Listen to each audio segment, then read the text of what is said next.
مرکز کی انجیل کے اوپر آج ہمارا 10واں لیسن ہے۔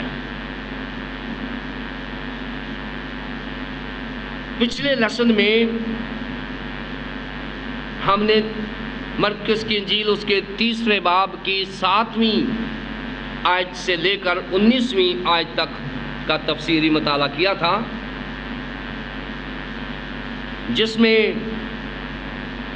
خداوند یسوع مسیح کی بادشاہی کو ایک نئے اینگل سے دیکھا گیا کہ خداوند یسوع مسیح اس زمین پر جو بادشاہی اسٹیبلش کرنا چاہ رہے ہیں، انہوں نے گلیل میں پہلے اکیلے کام کیا، اور جب وہ اسٹیبلش ہو گئے تو انہوں نے 12 رسولوں کا انتخاب کیا تاکہ وہ اپنی آسمانی بادشاہی کو زمین پر سیٹ کر سکیں، اور خداوند یسوع مسیح نے 12 کے انتخاب میں اپنی بادشاہی کو اسٹیبلش کیا۔ آج جو حوالہ ہمارے سامنے ہے وہ ہے مقدس مرکز کی انجیل، اس کا 3 باب 20ویں آیت سے 35ویں آیت تک۔ مقدس مرکز کی انجیل اس کا 3 باب اس کی 20ویں آیت سے 35ویں آیت تک میں آپ کے لیے پڑھوں گا، پھر اسے ہم تفسیر کریں گے۔ اور اتنے لوگ پھر جمع ہو گئے کہ وہ کھانا بھی نہ کھا سکے۔ جب اس کے عزیزوں نے یہ سنا تو اسے پکڑنے کو نکلے، کیونکہ کہتے تھے کہ وہ بے خود ہے۔ اور فقیہ جو یروشلم سے آئے تھے یہ کہتے تھے کہ اس کے ساتھ بلزبول ہے، اور یہ بھی کہ وہ بدروحوں کے سردار کی مدد سے بدروحوں کو نکالتا ہے۔ وہ ان کو پاس بلا کر ان سے تمثیلوں میں کہنے لگا کہ شیطان کو شیطان کس طرح نکال سکتا ہے، اور اگر کسی سلطنت میں پھوٹ پڑ جائے تو وہ سلطنت قائم نہیں رہ سکتی، اور اگر کسی گھر میں پھوٹ پڑ جائے تو وہ گھر قائم نہ رہ سکے گا، اور اگر شیطان اپنا ہی مخالف ہو کر اپنے میں پھوٹ ڈالے تو وہ قائم نہیں رہ سکتا، بلکہ اس کا خاتمہ ہو جائے گا۔ لیکن کوئی آدمی کسی زور آور کے گھر میں گھس کر اس کے اسباب کو لوٹ نہیں سکتا جب تک وہ پہلے اس زور آور کو نہ باندھ لے، تب اس کا گھر لوٹ لے گا۔ میں تم سے سچ کہتا ہوں کہ بنی آدم کے سب گناہ اور جتنا کفر وہ بکتے ہیں معاف کیا جائے گا، لیکن جو کوئی روح القدس کے حق میں کفر بکے وہ اب تک معافی نہ پائے گا، بلکہ ابدی گناہ کا قصوروار ہے، کیونکہ وہ کہتے تھے کہ اس میں ناپاک روح ہے۔ پھر اس کی ماں اور اس کے بھائی آئے اور باہر کھڑے ہو کر اسے بلوا بھیجا، اور بھیڑ اس کے آس پاس بیٹھی تھی، اور انہوں نے اس سے کہا، دیکھ تیری ماں اور تیرے بھائی باہر تجھے پوچھتے ہیں۔ اس نے ان کو یہ جواب دیا، میری ماں اور میرے بھائی کون ہیں؟ اور ان پر جو اس کے گرد بیٹھے تھے نظر کر کے کہا، دیکھو میری ماں اور میرے بھائی یہ ہیں، کیونکہ جو کوئی خدا کی مرضی پر چلے وہی میرا بھائی اور میری بہن اور ماں ہے۔ خداوند کے کلام کے پڑھے اور سنے جانے پر خداوند کی برکت ہو، آمین۔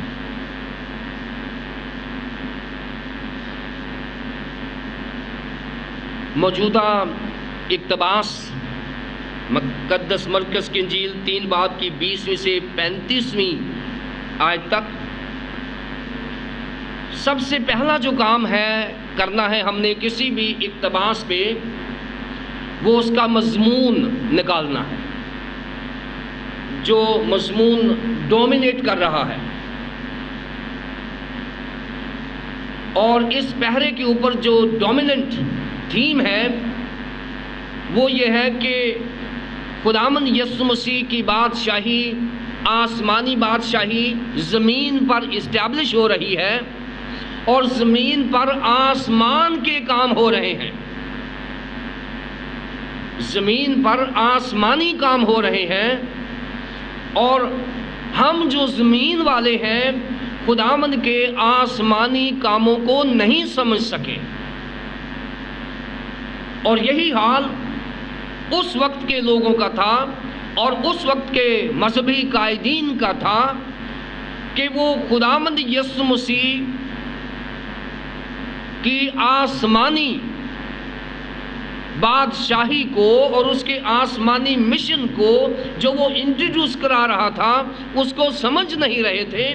اور یہ اس وقت کے لوگوں کی بات نہیں ہے، آج بھی جو مذہب کے ٹھیکیدار ہیں، جو مذہب کے رہنما ہیں، جو مذہب کے مالک بنتے ہیں، جو مذہبی رہنما ہیں، وہ بھی آج بھی یہی کام کر رہے ہیں کہ خداوند یسوع مسیح کی بادشاہی کو زمینی بادشاہی کے تقاضوں سے ماپا جاتا ہے۔ خداوند یسوع مسیح کی بادشاہی میں اختیارات کی، عہدوں کی، پوزیشنز کی بات نہیں ہوتی۔ زمینی بادشاہی میں پوزیشنز کی بات ہوتی ہے، زمینی بادشاہی میں عہدوں کی بات ہوتی ہے، زمینی بادشاہی میں اختیارات کی بادشاہی ہوتی ہے۔ اور یہی پرابلم اس وقت بھی تھا، اور یہی پرابلم آج بھی ہے۔ آج جو زمینی بادشاہی چرچ میں دیکھنا چاہتے ہیں وہ پوزیشن کے پیچھے بھاگتے ہیں، وہ عہدوں کے پیچھے بھاگتے ہیں، وہ دولت کے پیچھے بھاگتے ہیں، وہ اختیارات کے پیچھے بھاگتے ہیں، جبکہ خداوند کی بادشاہی اختیارات کی اور عہدوں کی نہیں ہے۔ خداوند کی بادشاہی میں اگر کوئی اختیار دیا گیا ہے تو وہ ابلیس کے خلاف اختیار دیا گیا ہے کہ آپ سانپوں اور بچھوؤں کو کچلو اور بیماروں کو آزاد کرو۔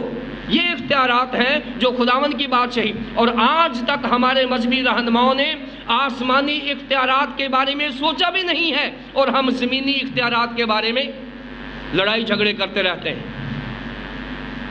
خداوند یسوع مسیح نے جو اختیارات دیے ہیں وہ آسمانی اختیارات ہیں۔ جس کے پاس خداوند کا اختیار ہے وہ ہاتھ اٹھاتا ہے تو بدروہیں نکل جاتی ہیں، وہ ہاتھ اٹھاتا ہے تو بیماریاں بھاگ جاتی ہیں، وہ ہاتھ اٹھاتا ہے تو شفا نازل ہوتی ہے، وہ بولتا ہے تو کلام نازل ہوتا ہے۔ لیکن جو زمینی عہدیدار ہیں وہ ہاتھ اٹھاتے ہیں لیکن شفا ان میں نہیں ہے، ان میں ریاکاری اور لڑائی اور جھگڑا ضرور ہے۔ اس لیے کہ زمینی اختیارات کے ہاتھ میں زمینی اختیارات نظر آئے گا، آسمانی اختیارات کے ہاتھ میں شفا اور خدا کا کلام نظر آئے گا۔ اس وقت بھی لوگوں نے یسوع مسیح کی آسمانی بادشاہی کو نہیں سمجھا، اور آج بھی زمینی قائدین نے خدا کی بادشاہی کو نہیں سمجھا۔ اور اس کا جو مضمون نکل رہا ہے وہ ہے فیلئر ٹو انڈرسٹینڈ جیسس، کہ خداوند یسوع مسیح کو سمجھا نہیں گیا۔ فیلئرز ٹو انڈرسٹینڈ جیسس، خداوند یسوع مسیح کو سمجھا نہیں گیا۔ اس پورے مضمون کو ہم نے 4 حصوں میں تقسیم کیا ہے۔ پہلا کام ہے مضمون نکالنا، دوسرا کام ہوتا ہے آؤٹ لائن دینا تاکہ کلیسیا کو پتہ ہو کہ سرمن کہاں کو جا رہا ہے۔ آؤٹ لائن اس کی یہ ہے کہ 3 باب کی 20ویں اور 21 آیت، 3 باب کی 20ویں اور 21ویں آیت میں فیملی کی مس انڈرسٹینڈنگ ہے۔ خداوند یسوع مسیح کے اپنے خاندان کے لوگوں نے خداوند یسوع مسیح کو نہیں سمجھا کہ وہ کیا ہے۔ 20ویں اور 21ویں آیت، پھر 22ویں سے 27ویں آیت تک اس وقت کے مذہبی رہنماؤں نے خداوند یسوع مسیح کو نہیں سمجھا۔ پھر 28ویں سے 30ویں آیت تک اس گناہ کا ذکر کیا گیا ہے جسے روح القدس کے خلاف گناہ کہا گیا ہے، اور یہ وہ گناہ ہے جسے معاف نہیں کیا جائے گا۔ آج اس کے اوپر بھی ہم غور کریں گے کہ یہ کون سا گناہ ہے۔ اور پھر 31ویں سے 35ویں آیت تک خداوند یسوع مسیح نے ایک سٹینڈرڈ کرسچن فیملی کی بات کی ہے کہ مسیحی خاندان کون ہے اور کیسا ہونا چاہیے۔ سو یہ جو تقسیم ہے یہ ہم اس کو آگے چلائیں گے اور خدا ان کے فضل سے ہم اس کو تفسیر کریں گے۔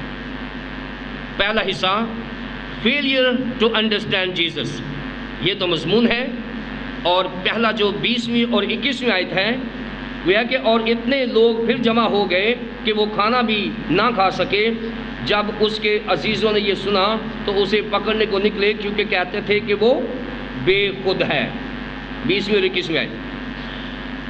خداوند یسوع مسیح کی منسٹری گلیل کے علاقے میں ہے، اور گلیل کے علاقے میں کفرنہوم کے گرد ہے، جبکہ خداوند یسوع مسیح کا اپنا خاندان تھوڑا جنوب میں ہے، یعنی ناصرت میں اس کی فیملی وہاں رہتی ہے۔ خداوند یسوع مسیح اپنے گھر سے تقریباً 47 کلومیٹر دور ہیں، 47 کلومیٹر دور ہیں اپنے گھر سے، جہاں وہ خدمت کر رہے ہیں، اور وہاں انہوں نے اپنی بادشاہی کا اعلان کر دیا ہے، وہاں انہوں نے اپنی بادشاہی کا قیام کر دیا ہے، شاگردوں کو چن لیا ہے، رسولوں کو بنا دیا ہے۔ اب خداوند یسوع مسیح زیادہ اسٹیبلش ہو گئے ہیں، اور پچھلے لیسن میں ہم نے دیکھا تھا کہ چاروں اطراف سے مسیحی لوگ خداوند یسوع مسیح کو ڈھونڈنے لگے تھے۔ چاروں اطراف سے تمام لوگ جو کسی بھی مذہب کے ہیں وہ خداوند یسوع مسیح کی بادشاہی کو دیکھنا چاہتے تھے، اس میں آنا چاہتے تھے، اس لیے کہ خداوند یسوع مسیح نے زمینی بادشاہی کا اعلان نہیں کیا، اس نے آسمانی بادشاہی کا اعلان کیا زمین کے اوپر۔ اور یہ جو ریاکشن ہوا ہے خداوند یسوع مسیح کی بادشاہی کا اعلان کے اوپر، جو رد عمل ہوا ہے وہ یہ ہوا ہے کہ اس کی فیملی نے سب سے پہلے اسے ڈھونڈنے کی کوشش کی ہے، اور فیملی نے کہا ہے کہ he is out of senses, انسینٹی کا الزام اس کے اوپر لگا دیا ہے۔ اس کے اوپر یہ الزام لگا ہے کہ وہ بے خود ہو گیا ہے۔ بے خود کی میں تھوڑی سی تفسیر کرنا چاہتا ہوں۔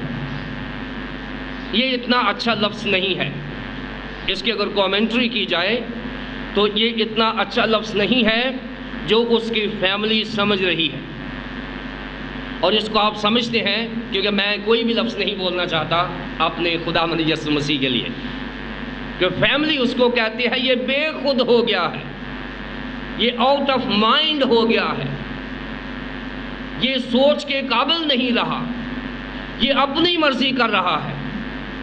خداوند یسوع مسیح کے بارے میں ایسا نظریہ قائم کرنا یہ ان کی فیملی نے سب سے پہلے کیا۔ کیوں کیا؟ 3 ریزنز ہیں کہ فیملی نے ایسا کیوں کیا۔ پہلی ریزن یہ ہے کہ یہودی مذہب میں اپنے گھر کو چھوڑنا انسینٹی کا عمل ہوتا تھا۔ یہودی مذہب میں اپنے گھر کو چھوڑ جانا، اپنے گھر کے بہن بھائیوں کو چھوڑ جانا، اپنے ماں باپ کو چھوڑ جانا، اس کو پاگل پن قرار دیا جاتا تھا کہ وہ میڈ ہے، وہ شخص میڈ قرار دیا جاتا تھا، پاگل قرار دیا جاتا تھا جو اپنی فیملی برکت کو چھوڑ کر جاتا ہے۔ سو خداوند یسوع مسیح نے کیونکہ خدا کی بادشاہی کے لیے اپنے ماں باپ کو چھوڑا، اپنے بہن بھائیوں کو چھوڑا، اپنے کزنز کو چھوڑا، اپنے رشتہ داروں کو چھوڑا، لہٰذا پہلی ریزن جوش انڈرسٹینڈنگ کے مطابق یہ تھا کہ ہی از میڈ. یہ پاگل پن کا دورہ ہے جو کوئی یہودی شخص اپنے گھر کو چھوڑتا ہے. یہ پہلی ریزن ہے کہ خداوند یسوع مسیح کو بے خود کہا گیا. دوسری ریزن، پہلی ریزن فیملی ٹائی کو توڑنا، فیملی ہک کو توڑنا، فیملی بندھن سے آزاد ہونے والا شخص یہودیوں میں پاگل قرار دیا جاتا تھا، اور یسوع مسیح نے فیملی ٹائی کو توڑ دیا ہے کیونکہ خداوند کی بادشاہی کا قیام اس کے نظریے میں زیادہ اہم تھا. دوسری بات، کیوں اس کے گھر والوں نے اسے بے خود کہا؟ پہلی بات فیملی ٹائی توڑی. دوسری بات، یہودی مذہب میں کوئی شخص بزنس نہیں کرتا، کاروبار نہیں کرتا تو اس کو بھی پاگل قرار دیا جاتا ہے، کیونکہ یہودی مذہب میں بزنس کرنا یہ بائبل کے عین مطابق ہے، اور وہ خدا کی خدمت سمجھتے ہیں کہ بزنس نہ کرنے والا شخص پاگل قرار دیا جاتا ہے کہ یہ ویلا رہنے والا شخص. فارغ رہنے والا شخص یہودیوں کی نظر میں، اور یہودیوں کا یہ نظریہ بائبل کے مطابق تھا، خدا بھی ایسے لوگوں کو نہیں چنتا جو فارغ ہوتے ہیں. اور اس کے لیے میں نے پہلے بھی مثالیں دی ہیں کہ جب داؤد بادشاہ کا انتخاب ہونا تھا تو سیموئیل نے 7 بیٹوں کا انٹرویو کیا تھا. یسی کے 7 بیٹوں کا انٹرویو کیا تھا، اور انہوں نے کہا کہ کوئی اور بھی تیرا بیٹا ہے؟ اور یسی نے کہا ہاں وہ کام پہ ہے. اس نے کہا کہ مجھے ویلے بندے نہیں چاہیے، مجھے کام والا بندہ چاہیے. یہ 7 لوگ گھر میں بیٹھے ہوئے تھے اور ایک شخص کام کر رہا تھا، کیونکہ خدا کام کرنے والے شخص کو چنتا ہے. اور داؤد کو اس لیے چنا کہ وہ بھیڑ بکریوں کی رکھوالی کر رہا تھا، وہ شیپرڈنگ کر رہا تھا. اور جب الیشا کا چنا گیا تو وہ بھی کام کر رہا تھا. بائبل مقدس میں جتنے لوگ خدا نے چنے ہیں وہ کام کر رہے تھے. فارغ لوگوں کو خدا پسند نہیں کرتا، خدا کام کرنے والے شخص کو پسند کرتا ہے. اور یہاں سے یہودیوں نے یہ نظریہ بنایا ہے کہ جو یہودی کام نہیں کرے گا، ویلا رہے گا، فارغ رہے گا، وہ پاگل شخص ہوگا، کیونکہ یہودیوں میں کام نہ کرنا پاگل پن کے مترادف تھا. اور خداوند یسوع مسیح نے اپنے بزنس کو چھوڑ دیا ہے. خداوند یسوع مسیح کا بہت اچھا بزنس تھا. آپ جانتے ہیں نا، اس کے جو گارڈین تھے مسٹر جوزف، وہ بہت اچھے کارپینٹر تھے، اور خداوند یسوع مسیح نے کارپینٹری میں جوا بنانے کی اسپیشلٹی سیکھی تھی. اور خداوند یسوع مسیح کہ جوا بنانے کی اسپیشلٹی کو خداوند یسوع مسیح نے اپنے پہاڑی واس میں بھی اس کا ذکر کیا ہے، کیونکہ خداوند یسوع مسیح کے بارے میں اس علاقے میں مشہور تھا کہ خداوند یسوع مسیح کے بنائے ہوئے جوے سے جو گردن پہ نشان پڑتا ہے وہ نہیں پڑے گا، کیونکہ خداوند یسوع مسیح کا جوا بنانا اس کی اسپیشلٹی تھی. اور اس نے پہاڑی واس میں لکھ بھی دیا ہے کہ میرا جوا لو کیونکہ میرا جوا ملائم ہے. اس نے لکھا ہے اس میں، اور یہ اس کے پیچھے سٹوری یہ ہے کہ خداوند یسوع مسیح کی اسپیشلٹی یہ تھی کہ وہ جوا بنانے میں بڑے ماہر تھے. خداوند یسوع مسیح نے بزنس چھوڑ دیا ہے. پہلے خداوند یسوع مسیح نے کیا چھوڑا؟ گھر چھوڑا تھا، فیملی چھوڑی تھی. پھر خداوند یسوع مسیح نے بزنس چھوڑا، اور بزنس چھوڑنے پر اس کی فیملی کہنے لگی یہ بے خود ہو گیا ہے. گھر کون چھوڑتا ہے اور بزنس کون چھوڑتا ہے؟ یہ دوسری ریزن تھی. تیسری ریزن یہ تھی کہ اس وقت یہودی لوگ جو تھے، وہ جو مذہبی قائدین تھے، ان سے پھڈا نہیں لیتے تھے، ان سے لڑائی جھگڑا نہیں لیتے تھے. یہ تیسری بڑی ریزن تھی خداوند یسوع مسیح کو بے خود کہنے کی. کیونکہ خداوند یسوع مسیح کا جو پھڈا تھا، جو لڑائی تھی، وہ جھگڑا تھا، وہ اس وقت کے فقیہوں اور فریسیوں سے تھا، اور یہ وہ مذہبی ٹھیکیدار تھے، مذہبی رہنما تھے، جنہوں نے مذہب کو کنٹرول کیا ہوا تھا اور اننیسیسریلی لوگوں کے اوپر قوانین بنا کے لوگوں کو اس جوئے کے نیچے پھینک رہے تھے۔ خداوند یسوع مسیح نے ان لوگوں سے مخالفت حاصل کی ہے، اور جو لوگ مذہبی قائدین کے خلاف کھڑے ہوتے تھے ان کو بھی میڈ کہا جاتا تھا، پاگل گردانا جاتا تھا۔ اور یہ 3 ریزنز ہیں جو خداوند یسوع مسیح کی فیملی نے جواز بنایا ہے کہ وہ بے خود ہو گیا ہے، اس لیے کہ کون یہودی بچہ اپنی فیملی کو چھوڑتا ہے، کون یہودی بچہ اپنے بزنس کو چھوڑتا ہے، کون یہودی بچہ اپنے مذہبی رہنماؤں کے خلاف کھڑا ہوتا ہے۔ سو یہ 3 ریزنز تھیں، خداوند یسوع مسیح کی فیملی اس کو انڈرسٹینڈ نہیں کر سکی۔ اس کی ایک اور وجہ بھی ہے، یہ تو 3 ریزنز ہیں، ایک اور بھی وجہ ہے کہ یسوع مسیح کو بے خود کہا گیا۔ کیوں؟ یہودیوں میں 3 assays, S for civil, assays کو بڑا اہمیت دی جاتی تھی۔ پہلا ایس سیکیورٹی، دوسرا ایس سیفٹی، اور تیسرا ایس سوسائٹی۔ جو 3 ایس جو تھے یہ یہودیوں میں بڑے ایکسرسائز ہوتے تھے۔ پہلا سیکیورٹی جو ہے یہ والی سیکیورٹی نہیں ہے جس کے لیے ہم پریشان ہیں، یہ نہیں ہے۔ یہ سیکیورٹی یہودیوں کے فیوچر کی سیکیورٹی تھی۔ ہر یہودی پر لازمی تھا کہ وہ اپنی عمر میں، اپنی زندگی میں کوئی ایسی ایجاد کرے، کوئی ایسا کام کرے جس میں یہودی مذہب کا نام ہو، اور یہی وجہ ہے کہ آج پوری دنیا میں جتنی ایجادات ہیں وہ یہودیوں کے نام پہ منسوب کی جاتی ہیں، اور آج تک یہودی فیوچر سیکیورٹی، یعنی وہ فیوچر سیکیورٹی کے اوپر کنسرنز ہیں۔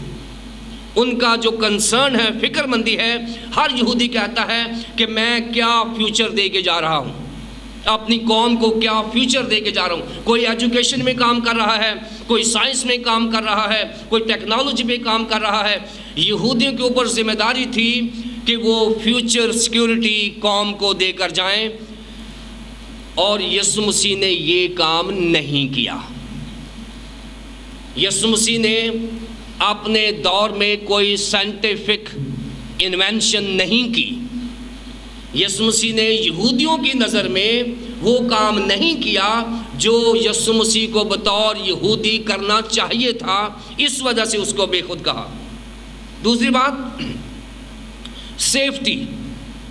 سیفٹی یہ والی سیکیورٹی ہے جو آج ہم اس پہ کنسرنڈ ہیں۔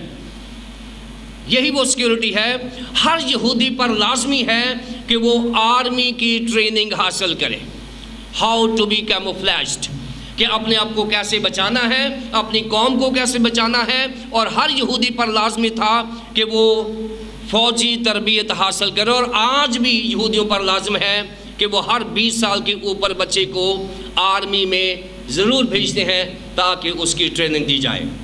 سو یہ دوسری ذمہ داری تھی جو یہودیوں پر تھی کہ وہ آرمی کی ٹریننگ حاصل کرے اور کیموفلیجڈ ہو، اور بوقت ضرورت وہ اپنی قوم کے لیے اگر لڑائی کرنا پڑے تو وہ ضرور کرے۔ خداوند یسوع مسیح نے اس کو بھی بائی پاس کیا ہے، پہلے فیوچر سیکیورٹی اور پھر یہ سیفٹی جو ہے یہ بھی خداوند یسوع مسیح نے بائی پاس کیا ہے۔ اس کے بعد سوسائٹی، ہر یہودی اسٹوڈنٹ پر یا بچے پر یہ لازم تھا کہ وہ سوسائٹی مینٹین کر کے رکھے، معاشرے میں اپنا نام پیدا کرے اور اپنا کام پیدا کرے۔ یہ ایک ریولیشن تھا جوش نیشن کے اوپر کہ اپنی قوم کے اوپر وہ احسان کرے کہ وہ ایک سوسائٹی مینٹین کرے، ایک معاشرہ تخلیق دے، تشکیل دے، تاکہ وہ دنیا میں کچھ اچھی چیز چھوڑ کر جائے۔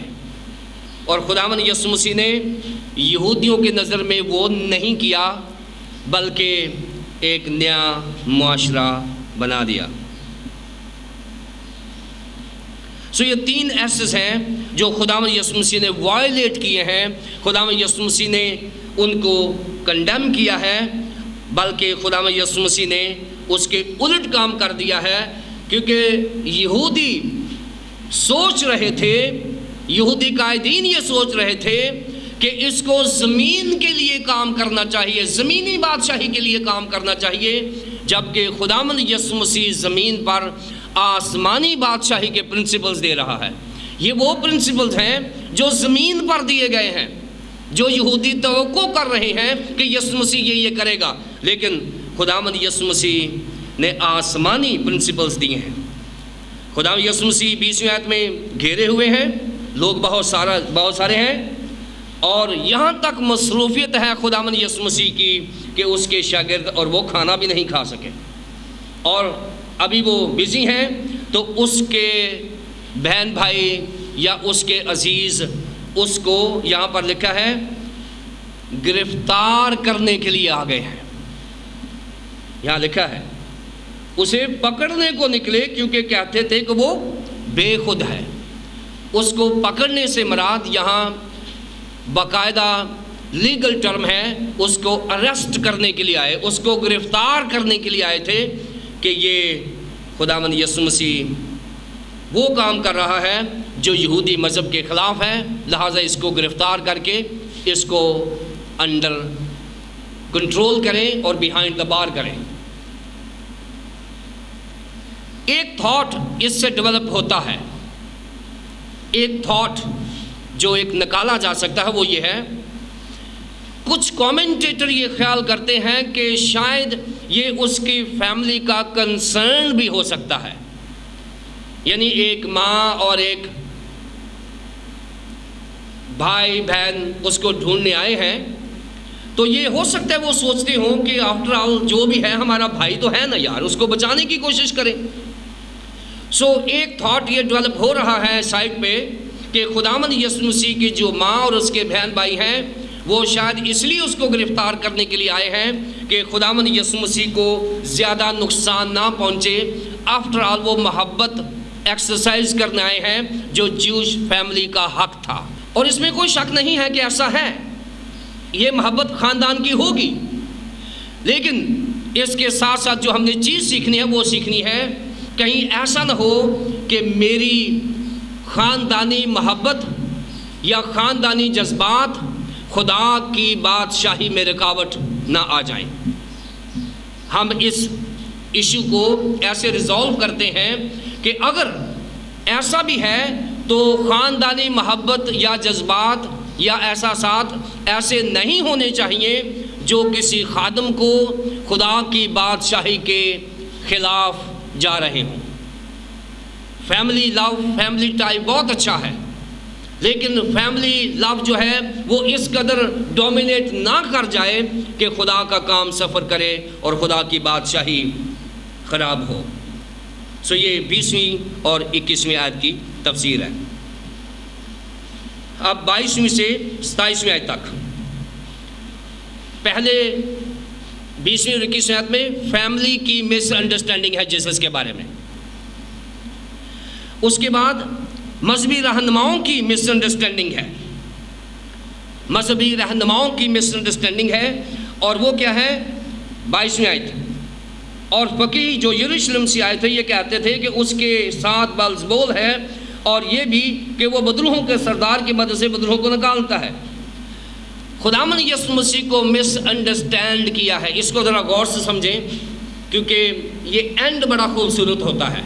یہ ایشو جو ہے یہ ایشو بڑا ڈراؤنا سا ہے، لیکن اس کا اختتام بڑا خوبصورت ہے. خداوند یسوع مسیح کو ڈیوائن پرسن نہیں سمجھا جا رہا. خداوند یسوع مسیح کو اس کی الوہیت میں نہیں سمجھا جا رہا. خداوند یسوع مسیح کو خدا کا بیٹا نہیں سمجھا جا رہا. خداوند یسوع مسیح کو خدا کا بھیجا ہوا نہیں سمجھا جا رہا. خداوند یسوع مسیح کے اختیار اور قدرت کو نہیں سمجھا جا رہا. اور فقیہوں اور فریسیوں نے خداوند یسوع مسیح پر الزام لگا دیا ہے کہ یہ اگر معجزات کرتا ہے یا شفا دیتا ہے تو یہ تو یہودیوں میں عام ایکسرسائز ہوتا ہے کہ کسی بڑے ابلیس کو کنٹرول کر کے چھوٹے ابلیس کو اس کی تابعداری میں کر لیتے ہیں اور کسی میں ڈال دیتے ہیں اور کسی میں نکال دیتے ہیں. یہ عام ایکسرسائز تھی اور شاید آج بھی کہیں نہ کہیں ایکسرسائز ہوتی ہوگی کہ لوگ چلے کر لیتے ہیں اور ابلیس کو کنٹرول کر لیتے ہیں بدروحوں کو، اور اپنا بزنس چمکانے کے لیے کسی میں ڈال دی اور کسی سے نکال دی. یہ وہ بزنس ہے جو خدا کی بادشاہی کے خلاف ہے. یہ اس وقت بھی ہوتا تھا اور آج بھی ہوتا ہے.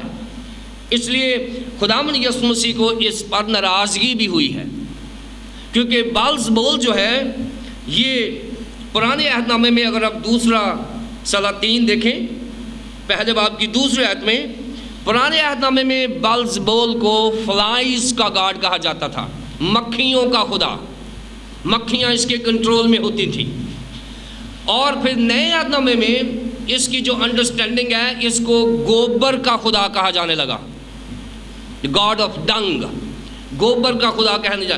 یہ جتنے بھی خدا مانتے تھے اس وقت ان میں سے حقیر ترین اور ہیچ قسم کا سردار تھا جس پر یہ الزام لگایا گیا یسوع مسیح کے لیے کہ یہ تو گاڈ آف ڈنگ، گوبر کے خدا کے وسیلے سے یہ سارا کام کرتا ہے.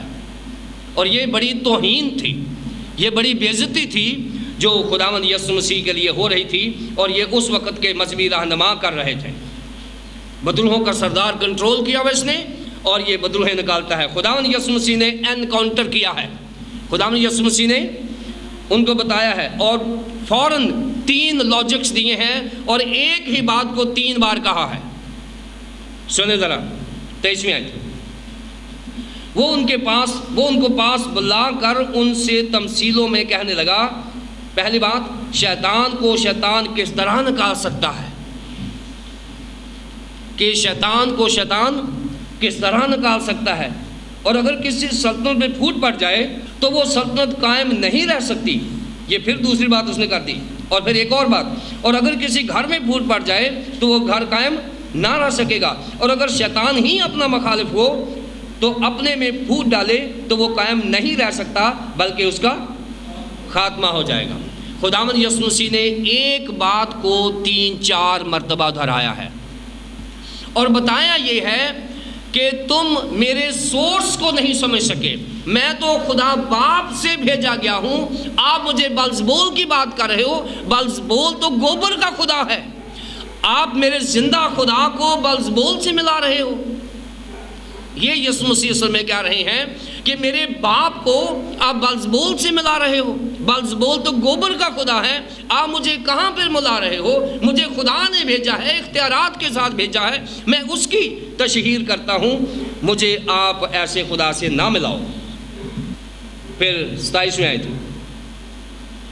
لیکن کوئی آدمی کسی زوراور کے گھر میں گھس کر اس کے اسباب کو لوٹ نہیں سکتا جب تک وہ پہلے اس زوراور کو نہ باندھ لے، تب اس کا گھر لوٹ لے گا.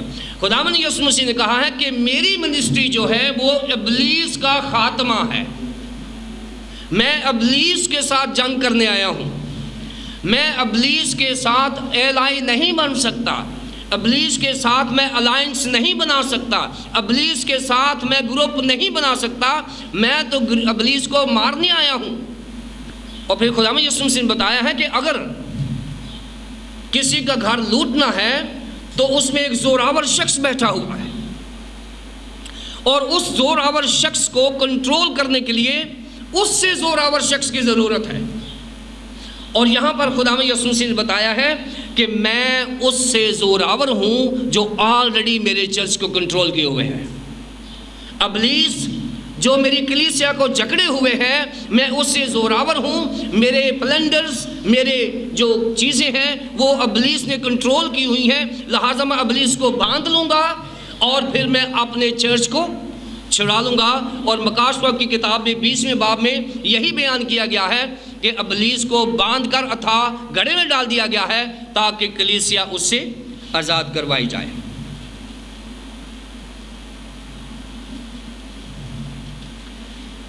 ہم جلدی سے آگے بڑھیں گے. 22ویں سے 27ویں آیت ہم نے مکمل کی ہے کہ خداوند یسوع مسیح زور سے اس سے چھڑانا چاہتے ہیں اور ان کو کلیئر کرنا چاہتے ہیں فقیہوں فریسیوں کو کہ خداوند یسوع مسیح بلزبول کی مدد سے نہیں بلکہ خدا باپ کی مدد سے یہ سب کچھ کرتا ہے. 28ویں سے 30ویں آیت تک. 28ویں آیت. میں تم سے سچ کہتا ہوں کہ بنی آدم کے سب گناہ اور جتنا کفر وہ بکتے ہیں معاف کیا جائے گا، لیکن جو کوئی روح القدس کے حق میں کفر بکے وہ اب تک معافی نہ پائے گا بلکہ ابدی گناہ کا قصوروار ہوگا، کیونکہ وہ کہتے تھے کہ اس میں ناپاک روح ہے. اب یہاں غور سے سن لیں کہ روح القدس کے خلاف گناہ کون سا ہے. یہ پورشن ہم صرف 2 آیات میں پڑھتے ہیں، لیکن اس کو سمجھنے کے لیے آپ کو سیاق و سباق کا پڑھنا ضروری ہے. جب یہ آیت کہی گئی ہے اس سے پہلے فقیہوں اور فریسیوں کا ایشو بیان کیا گیا ہے. فقیہوں اور فریسیوں نے خداوند یسوع مسیح کے بارے میں 3 باتیں کھل کے باتیں کر دی ہیں. فقیہوں اور فریسیوں نے خداوند یسوع مسیح کو کہا ہے کہ ہم تجھے خدا کا بھیجا ہوا خدا کا بیٹا نہیں مانتے. یہ اس وقت کے چرچ کے کلیسیاؤں کے جو یہودیوں کے قائدین تھے، یہ اس وقت کے یہودی مذہب کے جو قائدین تھے ان کی میں بات کر رہا ہوں کہ انہوں نے خداوند یسوع مسیح کی الوہیت کا انکار کر دیا ہے. نمبر 1. نمبر 2، انہوں نے خداوند یسوع مسیح کی ڈسپلینگ پاور کا انکار کر دیا ہے کہ یہ جو معجزات کرتا ہے یہ خدا کی مدد سے نہیں کر رہا بلکہ کہیں سے اس نے چلا کیا ہوا ہے. اور تیسری بات، وہ خداوند یسوع مسیح کی خدائے ثالوث ہونے کا انکار کرتے تھے، دوسرا اقنوم ہونے سے انکار کرتے تھے، خدائے ثالوث کا انکار کرتے تھے. 3 باتیں میں نے بتائی ہیں. پہلی بات کہ وہ خداوند یسوع مسیح کے سن آف گاڈ ہونے کا انکار کرتے تھے. دوسری بات کہ وہ خداوند یسوع مسیح کی گاڈلی ڈسپلیڈ پاور کا انکار کرتے تھے، روح القدس کا انکار کرتے تھے. تیسری بات، وہ خداوند یسوع مسیح کے تثلیث کا دوسرا اقنوم ہونے کا انکار کرتے تھے. یہ 3 چیزیں ہیں جو انہوں نے کہی تھیں. خدا باپ کا انکار کرنا، خدا بیٹے کا انکار کرنا اور خدا روح القدس کا انکار کرنا. تینوں کے خلاف انکار کرنا یا بولنا روح القدس کے خلاف گناہ ہے. کیونکہ باقی جو گناہ ہم کرتے ہیں اس میں ہماری تھیالوجی انوالو نہیں ہے، اس میں ہمارا جسم انوالو ہے، اس میں ہماری جسمانی سوچ انوالو ہے. لیکن یہ جو گناہ ہے یہ ایمان کے خلاف گناہ ہے، یہ مسیحی ایمان کے خلاف گناہ ہے. اور مسیحی ایمان کے خلاف گناہ معاف نہیں کیا جائے گا جو یہ انکار کرے گا کہ خداوند یسوع مسیح خدا کا بیٹا نہیں ہے، چاہے وہ مسیحی ہے چاہے وہ غیر مسیحی ہے. جو یہ انکار کرے گا کہ خداوند یسوع مسیح خدا باپ کی مدد سے روح القدس کے ساتھ کام نہیں کرتا، یہ بھی روح القدس کے خلاف گناہ ہے. اور خداوند یسوع مسیح کے خدائے ثالوث ہونے کا انکار کرنا بھی روح القدس کے خلاف گناہ ہے. اور یہ الزام لگایا تھا فقیہوں اور فریسیوں نے. ان کو کہا گیا تھا تم نے مجھے یہ کہا ہے لہٰذا آپ کا گناہ جسمانی نہیں ہے، آپ کا گناہ روحانی ہے اور یہ روح کے خلاف ہے. لہٰذا روح کے خلاف خدا باپ کا انکار کرنا، خدا بیٹے کا انکار کرنا اور خدا روح القدس کا انکار کرنا روح القدس کے خلاف گناہ ہے. جو یہ کرے گا وہ گناہ معاف نہیں ہوگا.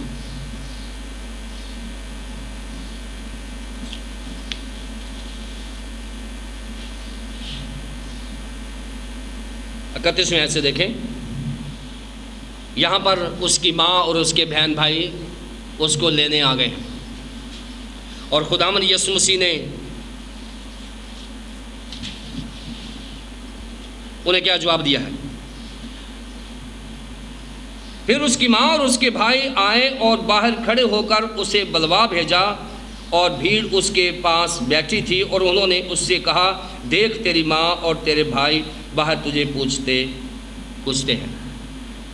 یہ اوپر والا جو حصہ تھا 20ویں اور 21ویں آیت، یہ اسی کا ہی اگلا جوڑ ہے۔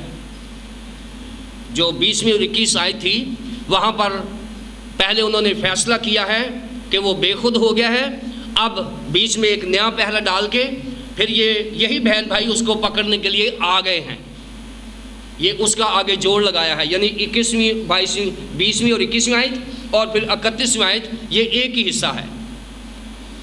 یہاں پر خداوند کے بہن بھائی آ گئے ہیں، ماں آ گئی ہیں کہ بیٹا بہت کام خراب ہو گیا ہے، اس لیے تو ہمارے ساتھ چل۔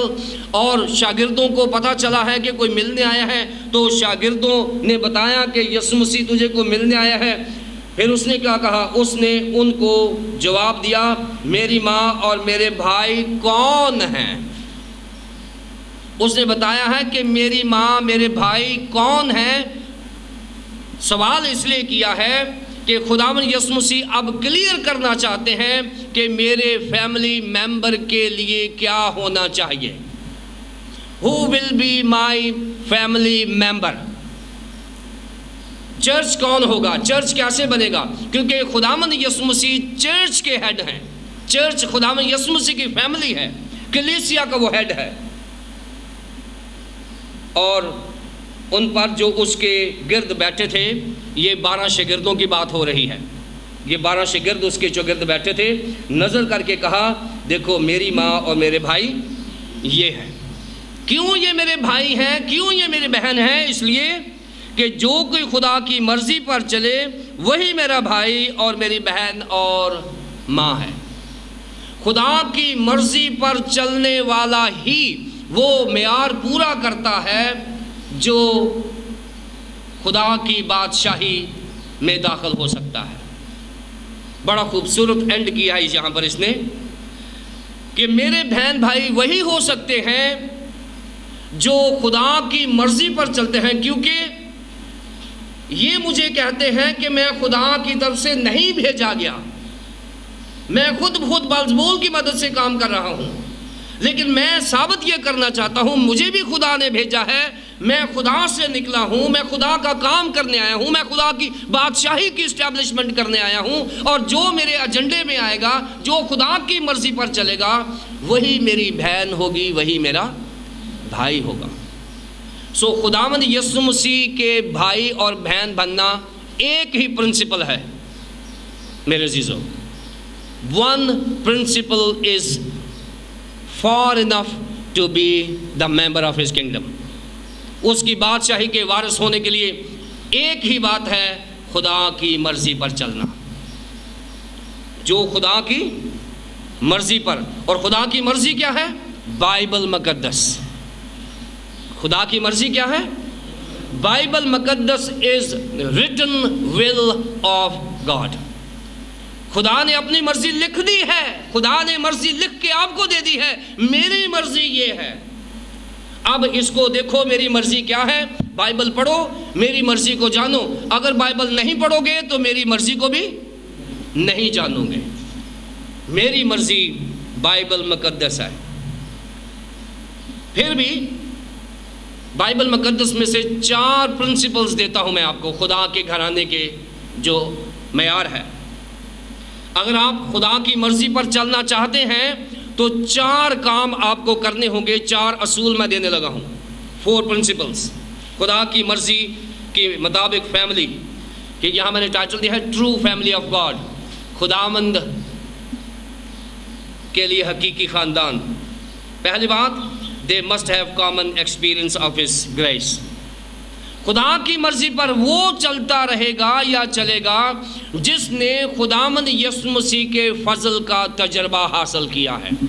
جس کو خداوند یسوع مسیح کے فضل کا تجربہ نہیں ہے وہ خدا کی مرضی پر بھی نہیں چلے گا۔ اور جو ہر وقت شریعت کے نیچے رہتے ہیں، شریعت کی باتیں کرتے ہیں، شریعت کے آگے پیچھے رہتے ہیں، جبکہ خداوند کی مرضی یہ ہے کہ اس کے فضل کا تجربہ کیا جائے۔ یہاں سے ہی خداوند کی مرضی شروع ہوتی ہے۔ دیکھیے، اگر میں کرسچن ہوں، آپ کرسچن ہیں، آپ کے اوپر خداوند کا فضل ہوا ہے تو آپ کرسچن ہوئے ہیں، کیونکہ ہمیں فضل ہی سے نجات ملی ہے۔ اگر فضل نہیں ہوا تو ہم نجات یافتہ بھی نہیں ہیں۔ سو ہمیں فضل کا تجربہ ہونا بڑا ضروری ہے۔ Number 2، they must have common interest of his kingdom، کہ خدا کی بادشاہی کی اسٹیبلشمنٹ کے لیے ان کا ایک کامن انٹرسٹ ہو۔ آج یہ جو مذہبی قائدین بیٹھے ہوئے ہیں، مذہبی رہنما اتنی بڑی تعداد میں بیٹھے ہوئے ہیں، اس لیے بیٹھے ہوئے ہیں کہ ہمارا کاز ایک ہے، ہمارا مشن ایک ہے کہ ہم خدا کی بادشاہی کو اسٹیبلش کرنے کے لیے یہاں پر آئے ہوئے ہیں، اس کو سیکھنے اور سکھانے کے عمل میں ہیں۔ اور یہی وجہ ہے کہ ہم اس کے لوگ ہیں، کیونکہ ہم اس کی بادشاہی کے انٹرسٹ میں ہیں۔ پہلی بات کہ ہمیں اس کے فضل کا تجربہ ہونا چاہیے۔ دوسری بات، ہمیں اس کی بادشاہی میں کامن انٹرسٹ کے ساتھ چلنا ہے۔ ہماری دلچسپی ایک ہونی چاہیے، سب کی دلچسپی خداوند کے کلام کی تشہیر ہونی چاہیے۔ اگر ہماری دلچسپیاں ڈفرینٹ ہو جائیں گی پھر ہم اکٹھے نہیں بیٹھ سکیں گے۔ تیسری بات، we must have common obedience to his word، کہ ہمیں سب کو کلام سننا ہے اور اس پر عمل کرنا ہے، ہمیں obedience شو کرنا ہے۔ جس کو خداوند کے فضل کا تجربہ ہے وہ خداوند کے خاندان کا معیاری ممبر ہے، جو خداوند کی بادشاہی میں برابر دلچسپی لیتا ہے وہ بھی خدا کے لوگ ہیں، اور جو خدا کے کلام کو پریچ کرتے ہیں اور اس کا پرچار کرتے ہوئے اس پر عمل کرتے ہیں، یہ بھی خداوند کے لوگ ہیں۔ اور پھر خداوند کے لوگوں کی جو فائنل چیز ہے وہ ڈیسٹنی ہے۔ خداوند کے لوگوں کی ڈیسٹنی یعنی منزل جو ہے وہ ہماری ایٹرنٹی ہے۔ ہم ابدیت کے لوگ ہیں، ہم ابدی لوگ ہیں، اور یہ 4 پرنسپلز ہیں جو ہمیں ایک خاندان میں اکٹھا کرتے ہیں۔ اور ان کے اوپر جو ہیڈ پرنسپل ہے وہ ہے خداوند کی مرضی پر چلنے والا خدا کے معیاری خاندان کا ممبر ہوگا۔ اس لیے ہمیں خداوند یسوع مسیح کو صحیح طور پر سمجھنا ہے، اور جب ہم صحیح طور پر سمجھیں گے تو خداوند یسوع مسیح کو صحیح طور پر سمجھا بھی سکیں گے۔ خداوند آپ کو برکت دے۔